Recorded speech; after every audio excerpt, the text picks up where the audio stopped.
Hello friends, आप सभी को हमारे यूट्यूब चैनल मैथ वाले पे स्वागत है। आज का जो मेंसुरेशन का जो क्वेश्चन है जो कि काफ़ी इम्पोर्टेंट है, जो कि 30 छड़ और चाप की जो लंबाई होती है जो कि ये भी काफ़ी इम्पोर्टेंट क्वेश्चन है। तो इस वीडियो में दो क्वेश्चन है जो कि काफ़ी इम्पोर्टेंट है। तो इस वीडियो में हम दो क्वेश्चन को आज बहुत ही बेहतरीन तरीके से बनाते हैं, लेकिन इससे पहले क्या करते हैं, इससे पहले जो आपका बेसिक है उसको पहले हम क्या करते हैं देख लेते हैं। ठीक है, तो जैसे मान लेते ये जो तीर्थखंड से रिलेटेड आपका जो क्वेश्चन है इसमें कुछ फार्मूला होता है, जो फार्मूला के बारे में हम आपको बता देते हैं। ठीक है, जैसे मान लीजिए कि यहाँ पर आपके पास अगर कोई वृत्त है, अगर वृत्त है, वृत्त के अंदर में क्या होती है, एक केंद्र होती है। ठीक है, उसके बाद क्या होगा, एक केंद्र को क्या करते, इसे परिधि पे टच करते हैं ना। तो इसका मतलब ये होता है कि त्रिज्या के द्वारा काटा गया खंड जो होती है वो आपका तीर्थखंड होती है। यानी ये जो आप देखते, ये वाला जो भाग आप देखते, ये क्या है, ये आपका तीर्थखंड है। क्या है आपका, ये आपका तीर्थखंड है,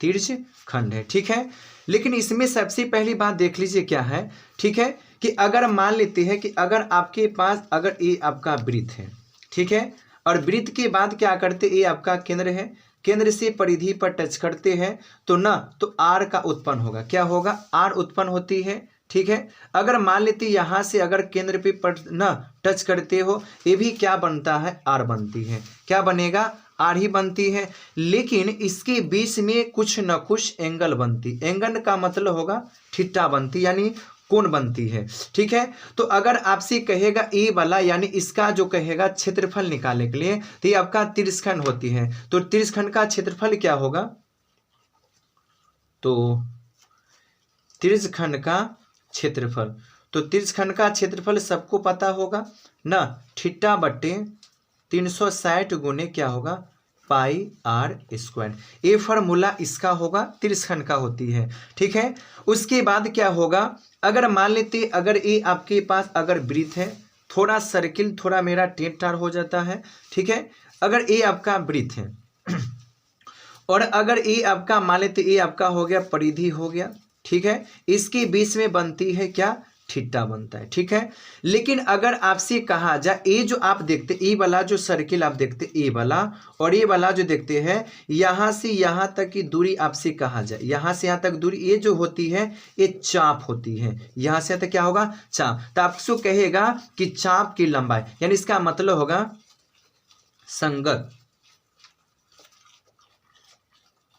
संगत चाप की लंबाई। तो संगत चाप की लंबाई का फॉर्मूला क्या होगा ना, तो संगत चाप की लंबाई वही होगा थीटा बट्टा 360। तो थीटा बट्टा 360 अब उन्हें क्या कर देना, पाई आर स्क्वायर के जगह पर आपका होगा 2 पाई आर। यही होता है आपका क्या, संगत चाप की लंबाई। और इसके बाद और कुछ बता देते, अगर ये आपका वृत्त है ना, और ये आपका केंद्र है, और यहाँ से यहाँ तक जो परिधि है ना, ये क्या होगा ना, तो ये जो आप देखते हैं ये आपका होता है लघु तीर्थखंड। लघु का मतलब होता है छोटा, लघु का मतलब होता है छोटा, और दीर्घ का मतलब, और ये जो बक्सा जो देखते हैं, ये बक्सा आपका क्या होगा, ये बक्सा होता है दीर्घ तीर्थखंड।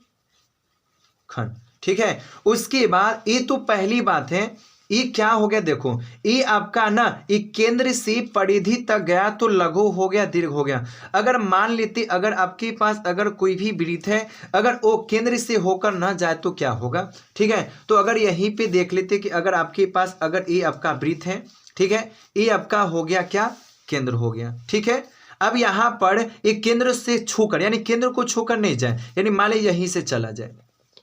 ठीक है, तो इसका मतलब ये क्या होगा, तो ये जो सर्किल होती है ये आपका होता है लघु ना। आई त्रिज्या के ना, अगर केंद्र के होकर जाएगा तो तीर्थखंड होगा, अगर केंद्र को छूकर नहीं जाती है तो लघु वृत्तखंड। ठीक है, और ये जो देखते हैं ये आपका हो गया दीर्घ वृत्तखंड। ठीक है, ये चीज हम आपको बताए हैं। अब हम चलते क्या, अब हम चलते हैं सवाल में, चलते हैं कि इसमें सवाल में आपसे पूछा क्या गया। देखिए बहुत ही इंपॉर्टेंट क्वेश्चन जो कि 2 नंबर के क्वेश्चन में आते हैं। सबसे पहली बात है 6 cm त्रिज्या वाले एक वृत्त के एक तिर्यकखंड का, ठीक है, क्षेत्रफल ज्ञात कीजिए जिसका कोण 60 डिग्री है। ठीक है, तो देखो पहली बात यहाँ पे 2 क्वेश्चन लिए हैं, तो मान लेते हैं ना कि एक आपके पास वृत्त है। तो अगर मान लेते हैं मेरे पास अगर एक वृत्त है, यहाँ पर मान लेते हैं आपका केंद्र है, तो केंद्र से परिधि तक की जो दूरी होती है वो त्रिज्या कहलाती है, तिर्यकखंड। तो यहाँ पर कोण कुछ ना कुछ थीटा बनेगा, जो कि थीटा कितना दिया है, तो थीटा आपका दिया है 60 डिग्री का कोण, 60। और ये जो आर यहाँ से यहाँ तक क्या होगा, आर, जो कि आर कितना दिया है 6 cm, तो आर यहाँ पर कितना होगा 6 cm। अगर ये आर 6 cm है तो ये भी तो आर है, ये भी आपका क्या होगा 6 cm। ठीक है, अब यहां पर देख लीजिए क्या है, तो सबसे पहले लिखेंगे पहला का आंसर है, पहले लिखेंगे दिया है, दिया क्या है, तब कोण, कोण का मतलब थीटा, थीटा कितने डिग्री दिया है 60 डिग्री। ठीक, उसके बाद क्या दिया त्रिज्या, त्रिज्या यानी आर कितना दिया है, तो आर यहां पर दिया 6 cm। तो हमसे कहा गया ना एक वृत्त के तिर्यकखंड का क्षेत्रफल, तो यहां पर लिखेंगे अतः तिर्यकखंड का क्षेत्रफल। तो तिर्यकखंड का क्षेत्रफल क्या होगा, तो तिर्यकखंड का क्षेत्रफल आपका फॉर्मूला पता है, थीटा बट्टे 360 गुने पाई आर स्क्वायर, ये हो गया।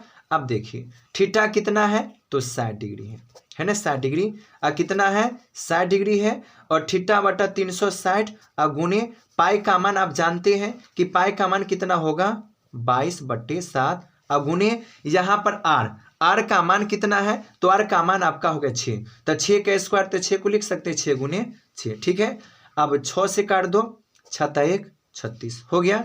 अब इसको 6 इकाई 6, 6 इकाई 6 हो गया, बच गया कौन, तब बच गया आपका 22 गुने 6 बट्टा हो गया 7। ठीक है, तो 6 दूना 12 के 2 हाथ में 1, और 6 दूना 12 1 13, 132/7 cm स्क्वायर।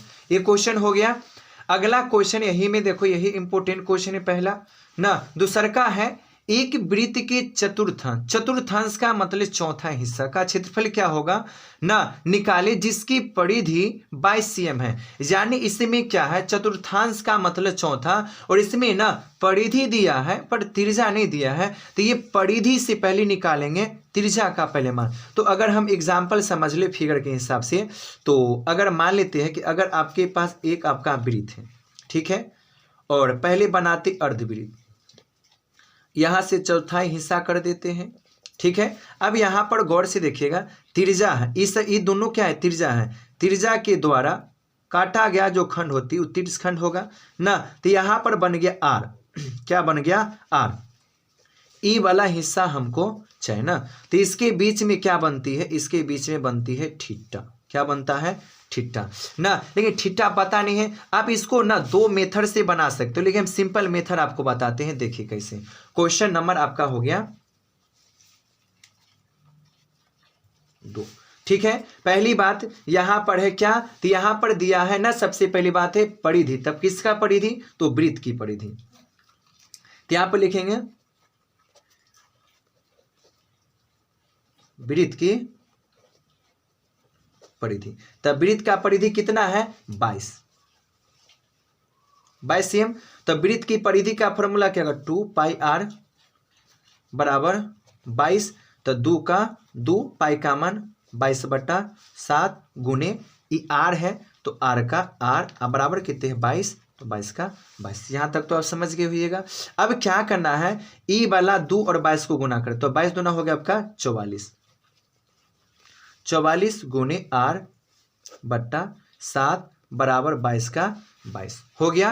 अब यहाँ पर क्या करेंगे, तो यहाँ पर ये देखो क्या करना, ई आर है, तो आर है ना, तो आर को पहले आप आर को इधर ही रखो, ई 22 है तो पहले 22 गुना।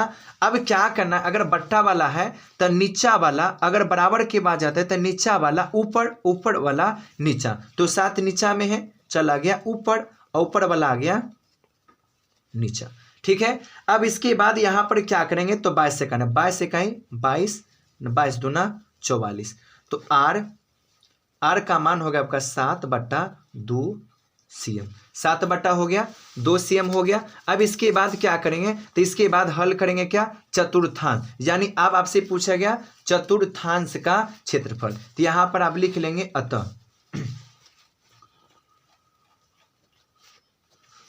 चतुर्थांश, यानी अतः चतुर्थांश का क्षेत्रफल।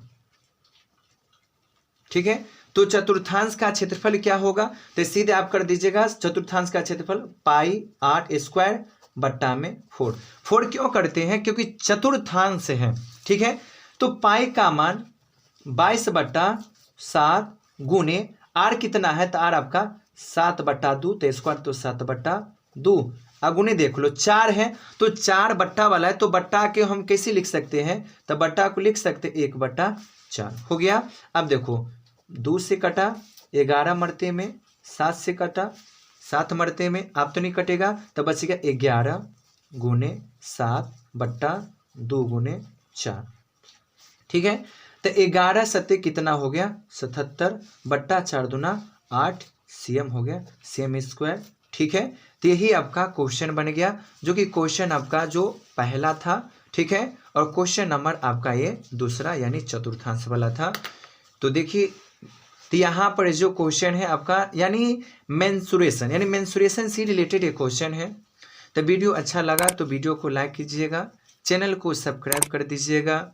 जय हिंद, जय भारत।